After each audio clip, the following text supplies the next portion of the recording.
তোমরা যারা Ronaldo Rivaldo খেলোয়াড় নায়ক নায়িকা গায়ক গায়িকার অনুসারী রয়েছো, তোমরা যারা তাদের মতো চুল রাখো, প্যান্ট পরো, জামা কাপড় পরো, গান গাও, গান লেখো, কবিতা করো, ওইভাবে ভালোবাসো যেভাবে তারা ভালোবাসে, ওভাবে ঘৃণা করো যেভাবে তারা ঘৃণা করে, তারা দুঃখে তোমাদেরকে নাটক করে দেখায়, ফাঁসি দিয়ে দেয়, তোমরাও দিয়ে দাও। তারা তোমাদেরকে নাটক করে দেখায়, তারা ভালোবাসলে দুনিয়ার সবার সামনে বলে যে, সবার সামনে বলছে বলি আমি তোমাকে ভালোবাসি, তোমার লাজ লজ্জা শরম সব বেঁচে খেয়েছো, কারণ নাটকে দেখেছো সে ভালোবাসে, তার প্রেমিকার হাত ধরে দৌড়ায় চলে গেছে সবার সামনে দিয়ে, তুমি দৌড়াও।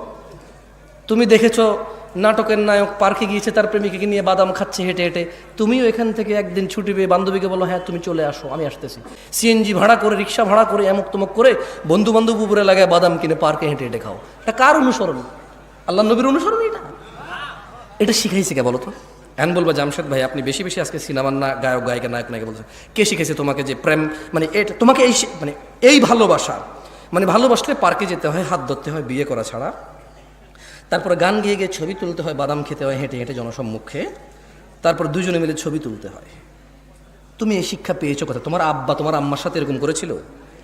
তোমার দাদা তোমার দাদির সাথে? তোমার নানা তোমার নানির সাথে? তোমার মামা তোমার মামির সাথে? What did you get this learn? What did you learn this? তুমি শিখছো কোথায় এটা? কে শিখেছে তোমাকে বলতে পারো? নায়ক নায়িকারা শিখেছে। কে শিখেছে? নায়ক নায়িকারা শিখেছে। আল্লাহ আমাদেরকে বোঝার তৌফিক দান করুন, আমিন।